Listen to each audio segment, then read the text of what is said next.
സിറാത്ത് പാലവുമായി ബന്ധപ്പെടുത്തിയ കാര്യം നമ്മളാരും അതിനെ നിഷേധിക്കാൻ പോയിട്ടില്ല. ഹദീസ് സമാഹാരത്തിലെ 1-ാം വാള്യത്തിലെ 606, 607, 608 ഹദീസുകൾ ഈ വിഷയത്തിൽ കൃത്യമായി വന്നിട്ടുള്ള പരാമർശമാണ്. മർക്കസു ദഅവയുടെ അഭിപ്രായം അതാണ് ആ വിഷയത്തിലുള്ളത്. അപ്പൊ മർക്കസ് ദഅവന്റെ അഭിപ്രായം ഈ ഇസ്ലാം സമാഹാരത്തിലാണ്. എന്നാൽ ഞാൻ പറഞ്ഞിരുന്നു, ആ സിറാത്ത് പാലം നിങ്ങൾ നിഷേധിച്ചിട്ടുണ്ട്, സിറാത്ത് പാലം ഇല്ല എന്ന് നിങ്ങൾ എഴുതിയിട്ടുണ്ട്. ഞാൻ ചോദിക്കുന്നു, സഹീഹുൽ ബുഖാരിയുടെ ഹദീസ് വിശദീകരിച്ചുകൊണ്ട് നിങ്ങൾ പറഞ്ഞില്ല ഞങ്ങൾ മുൻഗാമികൾ മാത്രമേ പറയുള്ളൂ. ശരി, ഈ സഹീഹുൽ ബുഖാരിയിലെ 5196 ഹദീസ് വിശദീകരിച്ചുകൊണ്ടാണ് നിങ്ങൾ എഴുതിയത് സിറാത്ത് പാലം ഇല്ല എന്നീ ഹദീസ് വ്യക്തമാക്കുന്നു.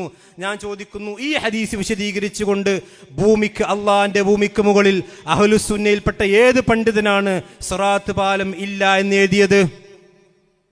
അത് തീർന്നില്ല. ഇത് നിങ്ങൾ ഇറക്കി യുവത പ്രസിദ്ധീകരിച്ച പുസ്തകമാണ്.